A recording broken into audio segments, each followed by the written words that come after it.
वो आसपास ही है। कुणाल, अलर्ट रहना। तभी वेंडी को पास वाले पेड़ से किसी चार पैर वाले जानवर की तरह नीचे उतरने लगा। उसके लंबे खून से सने नाखून बेहद डरावने लग रहे थे। दूर दूर तक जहाँ तलक भी नजर जाती थी बर्फ ही बर्फ नजर आ रही थी। ना कोई पेड़ पौधा, ना जंगली जानवर। पेट भरने के लिए उन्हें कोई साधन नजर नहीं आ रहा था। पेट की भूख बर्दाश्त से बाहर होती जा रही थी। पैर में चोट लग जाने के कारण 5 लोगों के ग्रुप से जॉर्जिया पीछे छूट गई थी। भूख प्यास से सभी इतने बेहाल थे कि किसी को पता ही नहीं चला कि कब जॉर्जिया ग्रुप से पीछे रह गई। अंधेरी रात में बर्फ के रेगिस्तान में अकेली दर्द से कराती जॉर्जिया को अचानक ही अपने पीछे एक साया सा महसूस हुआ। कौन है वहाँ?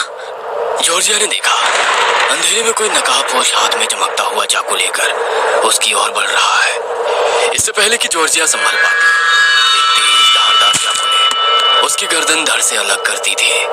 जॉर्जिया को मारने के बाद जॉन ने उसके शरीर के छोटे छोटे टुकड़े कर दिए और आग जलाकर उन्हें भूनने लगा।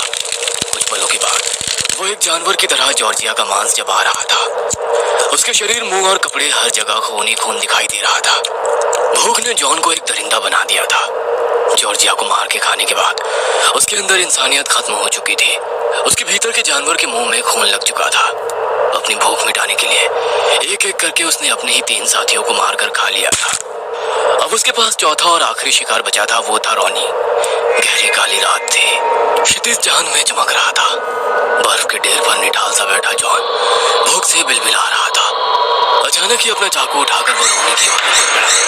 चाकू रॉनी के हाथ पर लगा और उसका हाथ कटकर दूर जा गिरा।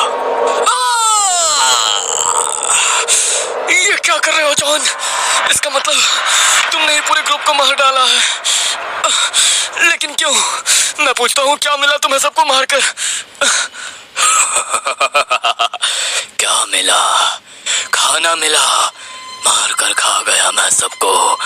तुम तो वैसे भी भूख से मरने ही वाले हो। मेरे काम आ जाओगे तो क्या बिगड़ जाएगा? क्या कहा? जी, तुमने सबको मारकर खा लिया।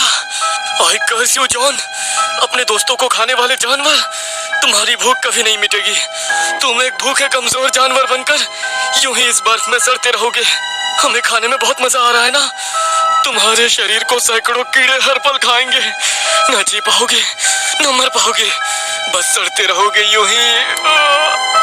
रोनी की बात सुनकर जॉन को गुस्सा आ गया और उसने चाकू को सीधा उसके सीने में उतार दिया। रोनी एक भयानक चीख के साथ जमीन पर जा गिरा। जॉन को अपने दोस्तों को मारने का कोई अफसोस नहीं था। जंगली जानवर की तरह उसने रोनी के शरीर को भी कुछ ही मिनटों में फाड़कर टुकड़े टुकड़े कर दिया था। न जाने ये रोनी के श्राप का असर था या जॉन के अंदर के जानवर का वहशीपन कि आज जॉन ने मांस को भुने बिना ही यूं ही कच्चा खाना शुरू कर दिया। उसके हाथ में पकड़े मांस से खून टपक रहा था और जॉन उस टपकते हुए खून को देखकर पागलों की तरह हंस रहा था।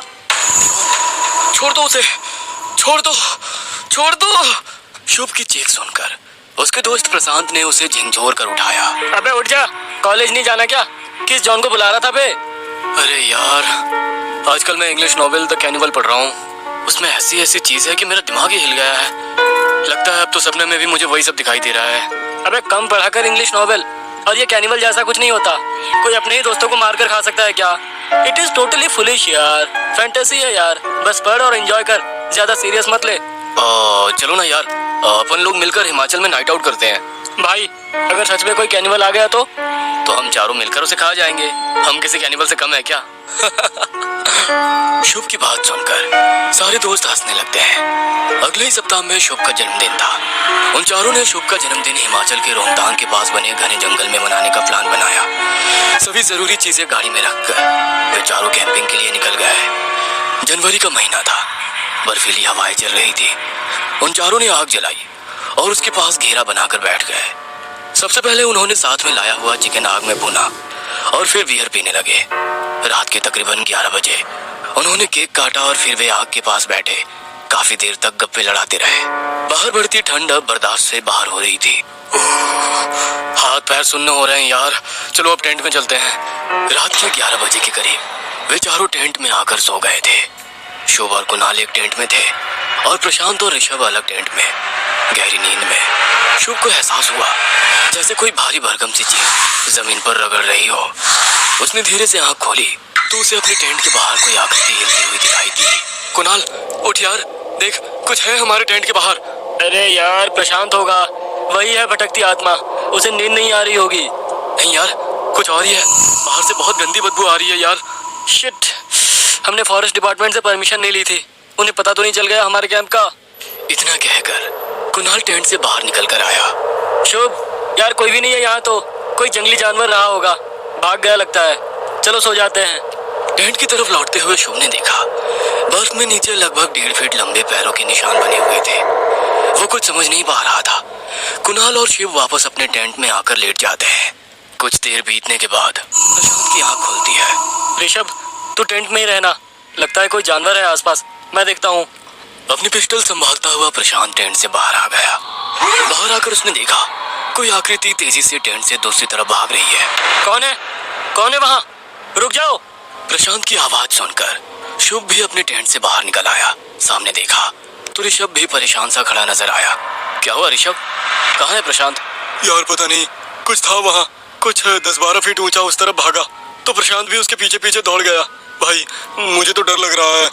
डर क्यों रहा है यार, जानवर आग के पास नहीं आते, चल आग जलाते हैं। भाई जानवर नहीं था वो, कोई जानवर 12 फीट होता है क्या? 2 पैर पर चलने वाला 12 फीट का कोई राक्षस था वो। तेरी उतरी नहीं है क्या? मैं सच बोल रहा हूँ यार, कुछ है वहाँ। यार प्रशांत कहाँ गया अब, यहाँ अकेला रहना सेफ नहीं है। अच्छा चल दोनों साथ में चलते हैं। मैं नहीं आ रहा यार, मुझे बहुत डर लग रहा है, मैं अपने टेंट में ही रहूंगा।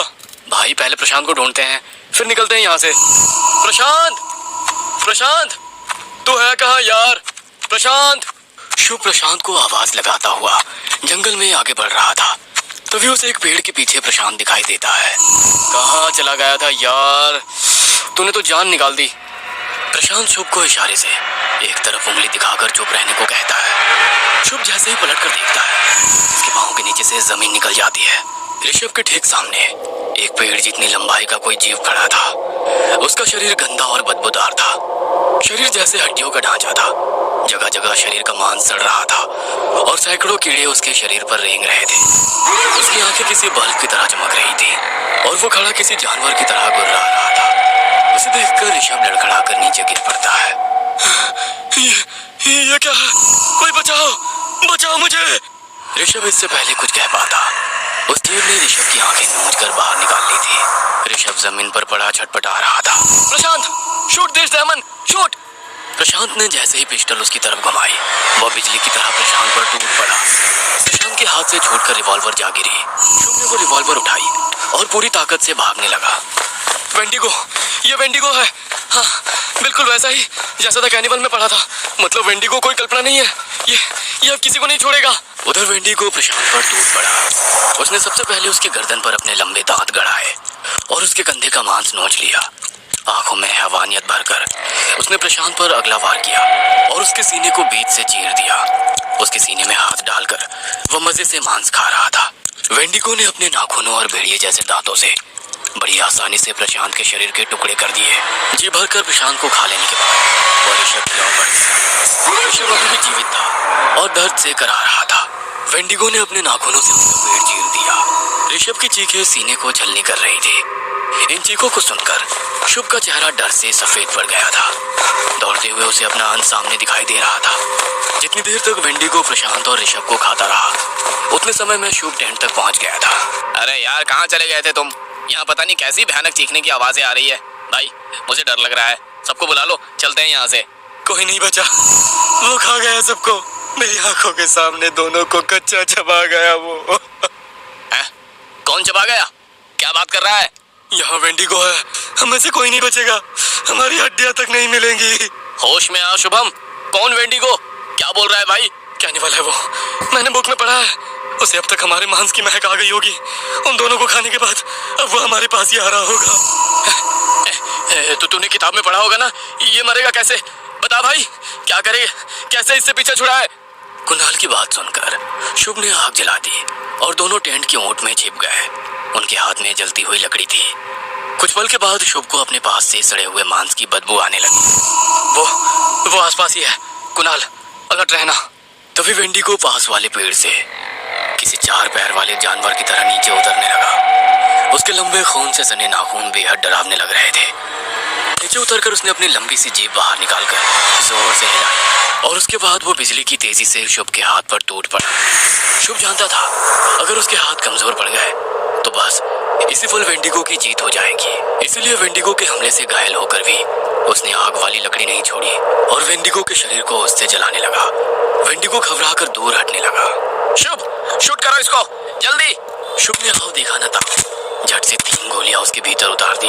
एक वेंडिगो नीचे गिर पड़ा। उसी पल कुणाल और शुभ ने अपनी लकड़ियों से उसके लकड़ी के सींगों को आग लगा दी। वेंडिगो जीत। कुणाल, इससे पहले कि कोई और मुसीबत आए चलो यहाँ से। दोनों गाड़ी से जंगल के बाहर निकल रहे होते हैं तभी ये क्या हो रहा है मुझे? मेरा पूरा शरीर दर्द से टूट रहा है। ऐसा लगता है मेरी हड्डियां चटक रही है। क्या हुआ भाई? तू ठीक है? तू इधर बैठ, गाड़ी मैं चलाता हूँ। गाड़ी रुकवाकर कुणाल ड्राइविंग सीट पर बैठने के लिए आता है तो देखता है गाड़ी के अंदर शुभ तो है ही नहीं, बस वेंडिगो ड्राइविंग सीट पर बैठा गुर्रा रहा है। शुभ के दरवाजा खोलते ही वेंडिगो ने अपने भयानक दांत उसके सीने में घुसा दिए थे। कुणाल से लथपथ नीचे गिर पड़ा था। वेंडिगो लपक कर उसके सीने पर बैठ गया और उसके सीने में हाथ डालकर उसका मांस नोच कर खाने लगा। शुभ ने किताब पूरी नहीं पढ़ी थी। किताब के पेज नंबर 105 पर लिखा था, वेंडिगो का अंत नहीं किया जा सकता। ये कोई जानवर नहीं, एक श्राप है।